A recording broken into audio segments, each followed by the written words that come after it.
Hello friends, welcome to मार्गदर्शक। आज है 2 मई और आज के हम सारे इंपॉर्टेंट करंट अफेयर्स डिस्कस करेंगे। So let's start with the first question. पहला क्वेश्चन है, ये देखिए, ये कंट्री है लेबनान। लेबनान जैसे आप देख सकते हैं सारा कोस्टल कंट्री है। यहाँ पूरी कंट्री पे कोस्टल एरिया लगता है। तो यहाँ पर क्या हुआ, एक जगह है यहाँ पर लितानी एक रिवर का नाम है। यहाँ पर क्या हुआ, 40 टन मछली, ऑलमोस्ट 40 टन मछली मर कर किनारे पर आ गई। ये क्यों हुआ? ये लॉन्गेस्ट रिवर है बाय द वे लेबनान की। तो ये क्यों हुआ? पॉल्यूशन और सीवेज के गंदे पानी के डंप करने की वजह से। तो आप जानते ही हैं सारी तरफ गंदगी फैली हुई है, सारी तरफ ही पॉल्यूशन का बहुत ज़्यादा शोर हो हल्ला हो रहा है। तो इसीलिए एनवायरमेंटलिस्ट ने इसे बहुत ही ख़राब घटना बताया और कहा है, इसलिए सारे इंटरनेशनल मीडिया में काफ़ी चर्चा में रही है ये बात। तो ये काफ़ी इंपॉर्टेंट हो जाता है एग्ज़ाम पर्सपेक्टिव से, तो इसे आप ध्यान में रखिएगा। अगला क्वेश्चन है, ये आपके लिए क्वेश्चन है, मैं इसका आंसर कल दूंगा। वर्ल्ड टूना डे कब ऑब्ज़र्व किया जाता है? वर्ल्ड टूना डे, ये देखिए, एक टूना एक मछली का नाम है। ये मछली बहुत ही रिच मानी जाती है प्रोटीन्स में, B12 जो कैंसर के लिए बहुत अच्छा है, कैंसर को प्रिवेंट करता है, और ओमेगा 3 एसिड्स इसमें मिलते हैं। तो बहुत ही रिच न्यूट्रिशन वाली मछली है ये। इसकी बहुत ज़्यादा फ़िशिंग होती है। इसकी 97% फ़िशिंग इलीगल तरीके से होती है। कहाँ पर होती है ज़्यादा? जापान और पैसिफिक ओशन में। तो इस पे इसको अब ये इतना इसकी शिकार हो रहा है कि इसे एंडेंजर्ड स्पीसीज़ बता दिया गया है। इसे एंडेंजर्ड स्पीसीज़ घोषित कर दिया गया है। तो ये हम कब ऑब्ज़र्व करते हैं? वर्ल्ड टूना डे, ये आपको बताना है। इसीलिए ये वर्ल्ड टूना डे बनाया जाता है ताकि इसकी फ़िशिंग को रोका जा सके। कल का मैंने आपसे क्वेश्चन पूछा था कि रोहित सरदाना, ये बहुत ही सीनियर जर्नलिस्ट थे, टीवी एंकर थे। तो इनको किस चैनल पर काम करते थे? ये करते थे माय डियर फ्रेंड्स ZTV। तो जिनको भी इस आंसर को पता था, वेल डन, बहुत न्यूज़ में रहा है ये। कोविड की वजह से इनकी मौत हो गई थी। अगला क्वेश्चन है, India set a target of ₹15 lakh crore for road construction in next 2 years. India ने एक टारगेट रखा है कि अगले 2 साल में वो 15 लाख करोड़ की सड़कें बनाएंगे इंडिया में। तो इससे उन्होंने क्या टारगेट रखा है कि 2021-22 में पर डे 40 किलोमीटर का ये टारगेट रखते हैं कि 40 किलोमीटर रोज़ की सड़क बनेगी इंडिया में। 100% FDI को मंजूर कर दिया गया है रोड कंस्ट्रक्शन के प्रोजेक्ट्स में। FDI आप जानते हैं, फॉरेन डायरेक्ट इन्वेस्टमेंट्स, जो बाहर की कंपनियां इंडिया में इन्वेस्ट कर सकती हैं, वो 100% कर दिया गया है, पहले कम था। भारतमाला प्रोजेक्ट के तहत पंजाब में इसके लिए 1230 करोड़ के लगभग आवंटित किया गया है। पंजाब बठिंडा से अमृतसर के लिए 6 लेन ग्रीनफील्ड प्रोजेक्ट बनाया जाएगा, मतलब 6 लेन सड़क बनाई जाएगी और बहुत ही बढ़िया क्वालिटी की सड़क बनाई जाएंगी। आप जानते हैं इसके मिनिस्टर कौन है? यूनियन मिनिस्टर है नितिन गडकरी। बहुत ही बढ़िया काम रहा है इनका पिछले कुछ सालों में, जब से ये मिनिस्टर बने हैं। ये देखिए, इन्होंने ऐसे लॉन्च भी किया था जब road infrastructure to be build worth ₹15 lakh crore in next 2 years. तो ये देखिए, पोलैंड एक यूरोपियन कंट्री है। यहाँ पर एक यूनिवर्सिटी है, यूनिवर्सिटी ऑफ वर्सा से आपको याद आता होगा कि 1955 में रशिया और USSR था, जो रशिया अब बन गया है, पहले USSR था 91 से पहले। तो उसने एक ट्रीटी साइन की थी, एक फ्रेंडशिप ट्रीटी साइन की थी ईस्टर्न यूरोप के कुछ कंट्रीज़ के साथ जो कम्युनिज़्म में कुछ हद तक मानते थे। क्यों की थी? क्योंकि नाटो की फॉर्मेशन के बाद इन्हें डर हो गया था कि जो वेस्टर्न जर्मनी है उसने भी नाटो को ज्वाइन कर लिया था। तो अपनी सुरक्षा के लिए इन्होंने ये ट्रीटी साइन की थी। वही उसी जगह पर एक यूनिवर्सिटी ऑफ वर्सा है, उसमें एक रिसर्च की गई। देखिए, 1820s में एक मम्मी को अनर्थ किया गया था, मतलब ज़मीन से निकाला गया था। तब माना जा रहा था, क्योंकि उसकी कॉफिन पे बहुत सारी एनग्रेविंग्स थी, ये माना गया था कि वो किसी प्रीस्ट यानी पादरी, किसी पंडित की हैं।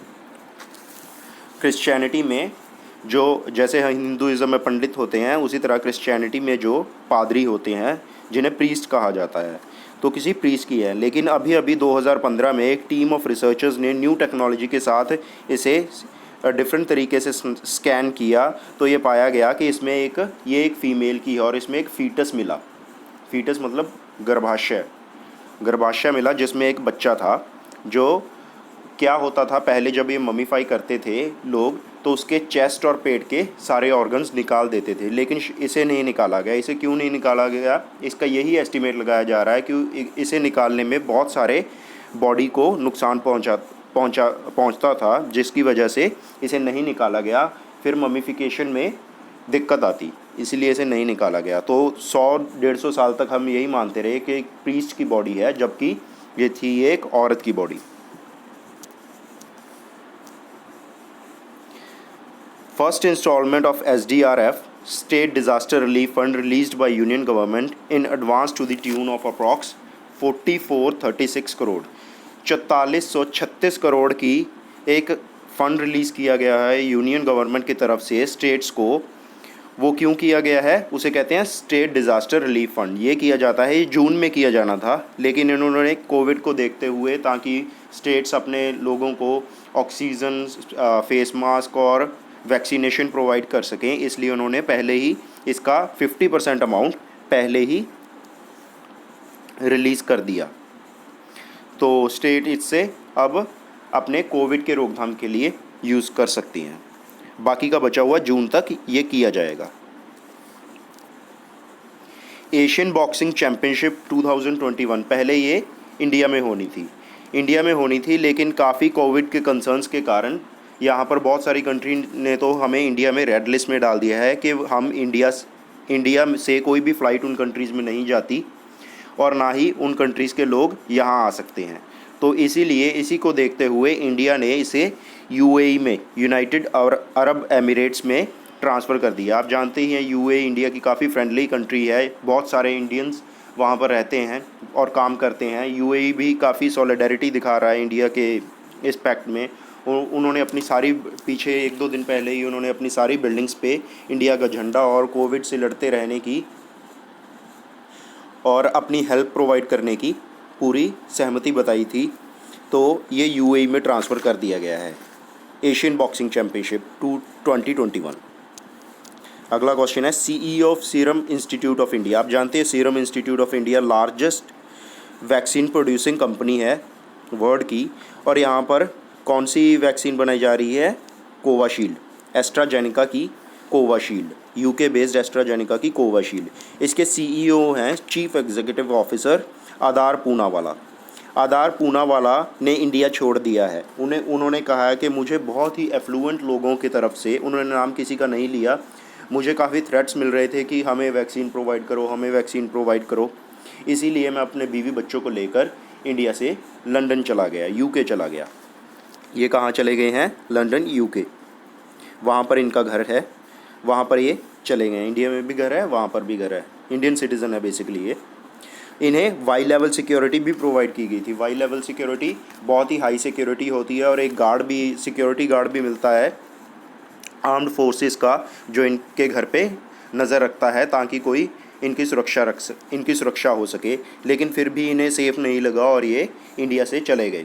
इनका कहना था कि बहुत ही एफ्लुएंट लोग, मैं उनका नाम नहीं ले सकता, वरना इन्होंने यहाँ तक कह दिया एक इंटरव्यू में, यूके में जाके इन्होंने इंटरव्यू दिया कि अगर मैं ज़्यादा बोलूँगा इलेक्शन के ऊपर या फिर किन लोगों के फ़ोन आए थे तो मेरा सिर भी कलम कर सकता है। इन्होंने ये भी कहा है कि मुझे डायरेक्ट थ्रेट्स नहीं दिए गए। ऐसा नहीं कहा गया कि आप मुझे अगर कुछ कहें, ऐसा आपने कोविड के वैक्सीन हमें नहीं प्रोवाइड किए तो हम आपको मार देंगे या आपको कुछ उठा लेंगे, इस तरह की कोई नहीं कहा। लेकिन उन्होंने कहा है कि उनकी टोन बहुत हार्श थी और उनका कहने का तरीका इस तरह था कि मुझे बहुत डर लगा और मैं इंडिया छोड़ आया। देखिए, इतना बड़ा आदमी जो इंडिया के लार्जेस्ट वैक्सीन प्रोड्यूसर कंपनी का मालिक है, वर्ल्ड की लार्जेस्ट वैक्सीन प्रोड्यूसर कंपनी का मालिक है, वो यहाँ से चला गया। इनके फादर इस कंपनी के मालिक हैं और ये इंडिया को छोड़ के चले गए। ये भी यहाँ पर सेफ़ प्रोवाइड नहीं कर रहे थे। तो इस बात से हमें पता लगता है कि इंडिया में सुरक्षा के साधन कितने अच्छे हैं।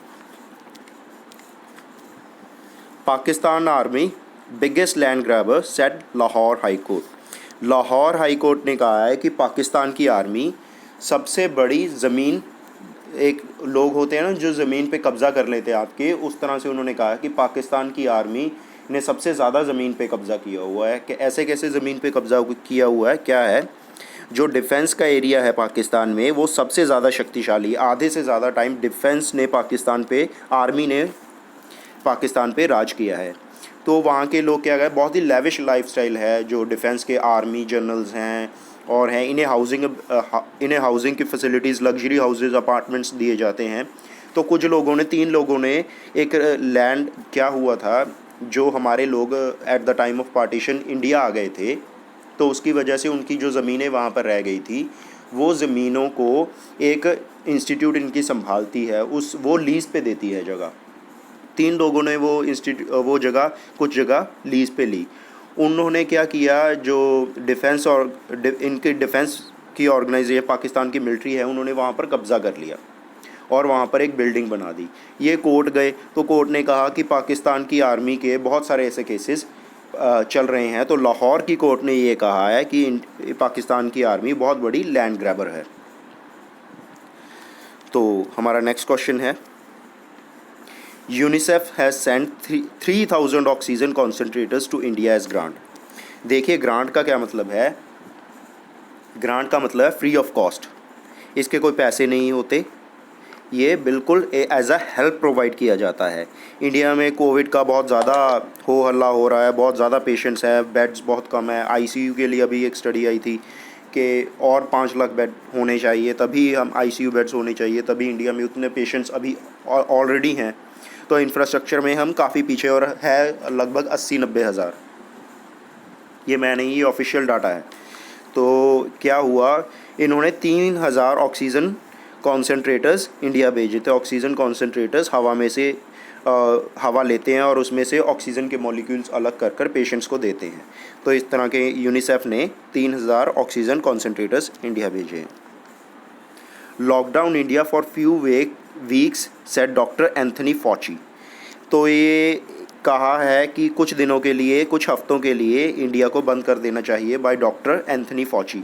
अब ये कौन है भाई, ये पूरे इंटरनेशनल मीडिया में फैल गई है ये बात। तो इतना बड़ा आदमी कौन है कि जिसने एक बात कहने पर ही, एंथनी फॉची कौन है जिसके एक बार कहने पर ही ये पूरी इंटरनेशनल मीडिया में कवर की जा रही है। तो ये है chief medical adviser to US president Joe Biden.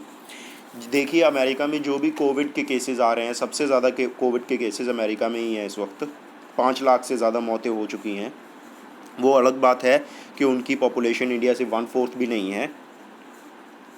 तो अगर परसेंटेज टर्म्स में बात की जाए तो वहाँ पर केसेस बहुत ज़्यादा हैं इंडिया के मुकाबले, लेकिन इंडिया में अब बहुत ज़्यादा केसेस आ रहे हैं। तो उन्होंने कहा है वहाँ पर एक तरह की कोविड के जो लीडर हैं, जो इसको लीड कर रहे हैं गवर्नमेंट की तरफ से, वो हैं डॉक्टर एंथनी फॉची। ये जब कोई बात कहते हैं तो काफ़ी उस पर तवज्जो दी जाती है। इन्होंने पहले भी कहा था कि बहुत सारी रिच कंट्रीज़, उनका दायित्व बनता था कि इंडिया की इस मौके पर हेल्प करें, लेकिन ज़्यादातर कंट्रीज़ इस बात में फ़ेल हुई हैं। और उन्होंने, जैसे ये इनकी बड़ी बड़ी बातें हैं, इन्होंने पहले खुद ही रॉ मटेरियल प्रोवाइड नहीं करवाया था इंडिया को, जिसकी वजह से वैक्सीन कम बने इंडिया में। अगर ये पहले ही रॉ मटेरियल प्रोवाइड करते, इन्होंने कहा था कि पहले हम अमेरिकन कंपनीज़ को ही देंगे, अगर ये पहले ही रॉ मटेरियल प्रोवाइड करते तो अभी सारी दुनिया में वैक्सीन्स की शॉर्टेज आती ही नहीं, वैक्सीन ज़्यादा प्रोड्यूस होती। आधार पूनावाला ने भी इनको लिखा था कि हमें और रॉ मटेरियल दिया जाए ताकि हम फुल कैपेसिटी पे काम कर सकें। सीरम इंस्टीट्यूट ऑफ इंडिया के आधार पूनावाला ने। रशिया ने एक वैक्सीन प्रोड्यूस की है एनिमल्स के लिए, कोविड-19 के लिए। क्या हुआ, अब ये कहीं कुछ देशों में ऐसा कहा जा रहा है कि ये कोविड-19 के सिम्टम्स जानवरों में भी पाए जा रहे हैं। तो कुछ कंट्रीज़ में जानवरों को मारा जा रहा है जिनके अंदर ये सिम्टम्स पाए जा रहे हैं। तो ये जूनोटिक एक तरह का पैरासाइट बन गया है। ये जूनोटिक क्या होता है, जो चीज़ आदमियों से जानवरों में और जानवरों से आदमियों में आ जाए तो उस पैरासाइट को जूनोटिक पैरासाइट कहा जाता है। तो रशिया ने एक वैक्सीन प्रोड्यूस की है। बहुत सारी कंट्रीज़ का इनका कहना है कि हमसे डिमांड भी कर रही हैं इस वैक्सीन की। तो Russia is the first country जिन्होंने एनिमल्स के लिए ऐसी वैक्सीन प्रोड्यूस की है। तो दुनिया का सबसे बड़ा जो जहाज़ है वो बनाया गया है स्ट्रैटो लॉन्च की तरफ से। स्ट्रैटो लॉन्च कंपनी है, इसके फाउंडर भी वही हैं जिन्होंने एप्पल को फाउंड किया था अलॉन्ग विद बिल गेट्स। तो इसकी सेकंड टेस्ट फ्लाइट हुई है Mojave air and space port in California से। ये 220 टन तक पेलोड को उठा के लेके जा सकता है। इसका विंग स्पैन 117 मीटर्स है। इसके दो एक तरह के कॉकपिट बनाए गए हैं, ऐसे लगता है दो प्लेन्स को साथ में जोड़ दिया हो। और 117 मीटर एक फुटबॉल फील्ड से भी ज़्यादा हो जाता है विंग स्पैन, इतना बड़ा है। और इस प्लेन का नाम क्या रखा गया है? ROC, rock. और ये क्या रॉक क्या है? मिडल ईस्ट में कुछ स्टोरी सुनाई जाती हैं, एक माइथोलॉजिकल स्टोरी है जिसके अंदर ऐसे बर्ड का नाम है जो बहुत ही बड़ा है, बहुत ही बड़ा, ह्यूमंगस है, तो उसके नाम पे इसका नाम रखा गया है। और ये 220 टन तक पेलोड उठा सकता है। इसने काफ़ी ऊंची उड़ान भरी थी, 350 के लगभग ऊपर उड़ान भरी थी।